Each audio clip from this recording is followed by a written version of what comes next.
warahmatullahi wabarakatuh. Hello, welcome back to my English channel with me, Miss Rini Aprianti. I am an English teacher of SMA Negeri 5 Bagan Sinembah. Today we are going to discuss about capability and incapability with can. To make you have better understanding about this material, let's check it out. When we talk about ability, we mean two things. The first one, we mean general ability. This is something that once you have learned, you can do anytime you want, like being able to read or swim or speak a language. And the second one is specific ability. This means something that you can or cannot do in one particular situation. For example, being able to lift something heavy or find somewhere you are looking for. Nah, jadi ketika kita berbicara mengenai ability atau capability, nah, ability atau capability ini kemampuan yang kita bisa menggunakan kata can. Can ini artinya bisa atau mampu. Nah, jadi ada dua makna atau dua arti. Yang pertama, maknanya kemampuan secara umum. Nah, apa sih kemampuan secara umum? Kemampuan secara umum ini yaitu apabila kita memiliki kemampuan karena kita sudah belajar.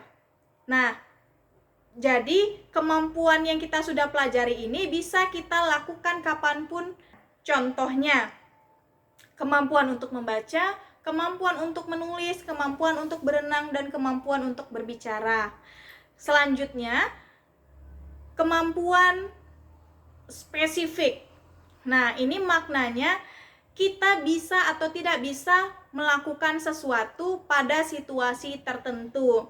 Contohnya, kemampuan untuk mengangkat benda-benda yang berat atau menemukan suatu tempat yang sedang kita cari.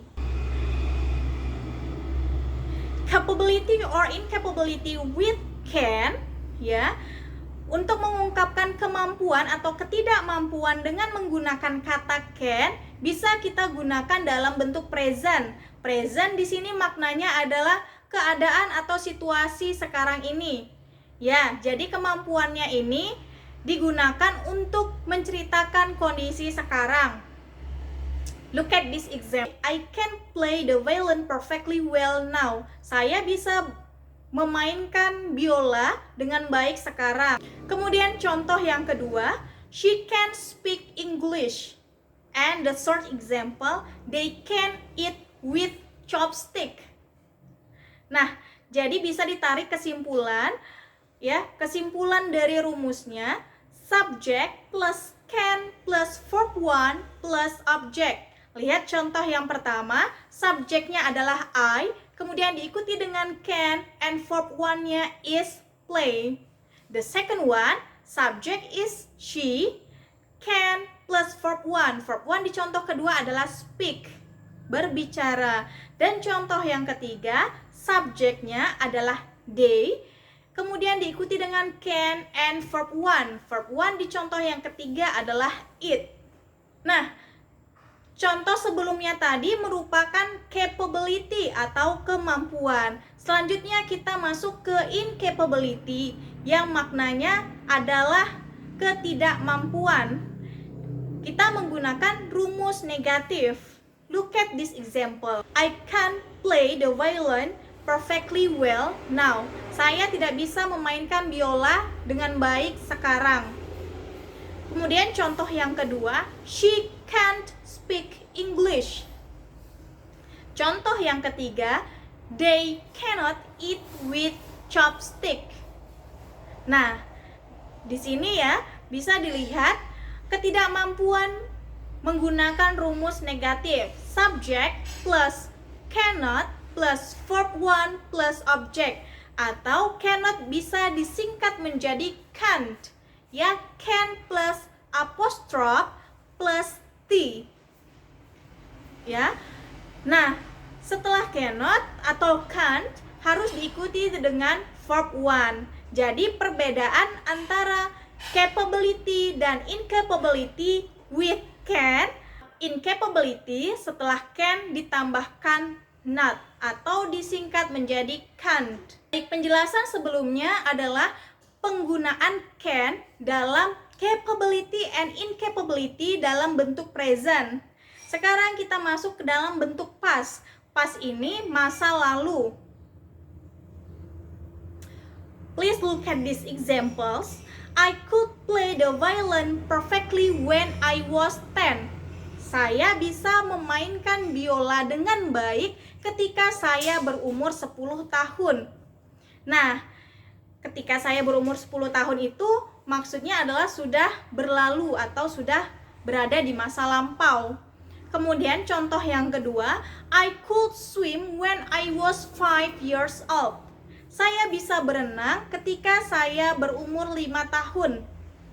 Kemudian contoh selanjutnya, she could speak French when she was a child. Dia bisa berbahasa Prancis ketika dia masih kecil. Baik, dari contoh di sini bisa kita tarik kesimpulan bahwa rumusnya adalah subject plus could plus verb 1 plus object. Jadi yang diubah ke dalam bentuk past tense adalah can tadi. Kalau di dalam bentuk present kita menggunakan can, kalau di bentuk past tense kita menggunakan could. Ya. Subject plus could plus verb 1 plus object. Contoh yang pertama, the subject is I, kemudian diikuti dengan could, kemudian diikuti dengan verb 1. Verb 1-nya adalah play. Contoh yang kedua, subject is I, kemudian diikuti dengan could, and the verb 1 is swim. The third example, subject is she, and then it's followed by could, and plus verb 1. Verb 1 is speak. Well, we come to the incapability in past form. Jadi, ini adalah beberapa contoh dari ketidakmampuan yang menggunakan can ya, menggunakan can dalam bentuk past tense sehingga berubah bentuk menjadi could. Ketidakmampuannya setelah could maka ditambahkan not. Okay. The first example, I could not play the violin perfectly when I was 10. Saya tidak bisa bermain biola dengan baik ketika saya berumur 10 tahun. I couldn't swim when I was 5 years old. Saya tidak bisa berenang ketika saya berumur 5 tahun. She couldn't speak French when she was a child. Dia tidak bisa berbahasa Prancis ketika dia masih kecil. Nah, rumusnya adalah subject plus could not plus verb 1 plus object. Atau bisa disingkat menjadi couldn't. Contoh yang pertama, subject is I, kemudian diikuti dengan could not, kemudian diikuti dengan verb 1. Verb 1-nya adalah play. Kemudian objeknya adalah the violin. Kemudian contoh yang kedua, subject is I, kemudian diikuti dengan couldn't, kemudian diikuti dengan verb 1. Verb 1-nya adalah swim. Selanjutnya, ya, subjeknya adalah she, kemudian diikuti dengan couldn't, kemudian diikuti dengan verb 1 dan object. Verb 1-nya adalah speak, kemudian French di situ adalah object. To make you have better understanding about this material, let's do some exercise together. Oke, di sini saya sudah memberikan kalian beberapa contoh agar kalian lebih memahami bagaimana cara mengungkapkan capability dan incapability dengan menggunakan can dengan could, ya. Nah, di contoh ini, please complete the sentence can or can't, could or couldn't. Jadi di kalimat ini kalian bisa lengkapi dengan can atau can't atau could dan couldn't. Okay, the first one. Sorry, I blah blah blah come to your party yesterday because I was too busy. Maaf, saya titik-titik datang ke pesta kamu kemarin karena saya sangat sibuk. Nah, dari contoh nomor 1 ini, ya, cara membedakannya apakah kita menggunakan past dengan present bisa dilihat dari tensesnya. Nah, bagaimana cara melihat tensesnya? Lihat kalimat yang kedua, ya, berarti I was too busy, ya. Was di situ merupakan to be dari bentuk past tense. Presentnya to be-nya adalah am. Itu yang harus kalian ingat.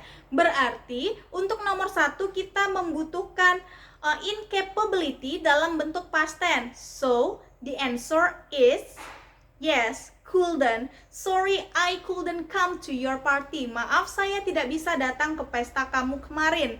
Oke, selain tadi kalimat I was too busy, juga bisa kita lihat time signalnya. Time signalnya nomor 1 adalah yesterday, kemarin. Oke, next, you bla bla bla park here, it is forbidden. Kamu titik-titik parkir di sini, itu dilarang. Nah, karena larangan berarti incapability, ketidakmampuan. Kita coba analisa tensesnya. Nah, di kalimat kedua ada penggunaan to be is, yang artinya kalimat ini menggunakan tenses present pada saat sekarang. So, the answer is you cannot park here. Kamu tidak bisa parkir di sini. Next, number 3. Pamela is a ballerina, so she bla bla bla dance well. Pamela adalah seorang balerina, sehingga dia titik-titik menari dengan baik. Oke, kita analisa pertama tensesnya. Untuk nomor 3, Pamela is. Nah, di sini menggunakan to be is. Maka sudah pasti tensesnya adalah simple present tense. Sehingga she bla bla bla dance well. Karena dia seorang balerina, maka otomatis dia bisa menari dengan baik. So the answer is she can dance well. Next, number 4. They bla bla bla see lunar eclipse yesterday. Mereka titik-titik melihat lunar eclipse kemarin. Nah, ini sudah pasti tensesnya adalah past tense. So the answer is they could see lunar eclipse. Okay, please look at the last example. I looked everywhere but I bla bla bla find my keys. Saya melihat kemana-mana, tetapi saya titik-titik menemukan kunci saya. Berarti jawabannya adalah couldn't. Di kalimat sebelumnya menggunakan kata kerja kedua, ya, looked. Ada tambahan ed di situ. Menggunakan kata kerja kedua, kata kerja pertamanya tanpa tambahan ed. Nah, kata kerja ini yang ada penambahan ed bisa dikatakan sebagai regular verb, kata kerja beraturan. Do you understand so far? I think all of you have understood about this material. I think that's all for today. Thank you for watching. Wassalamualaikum warahmatullahi wabarakatuh. Bye-bye. Have a nice day.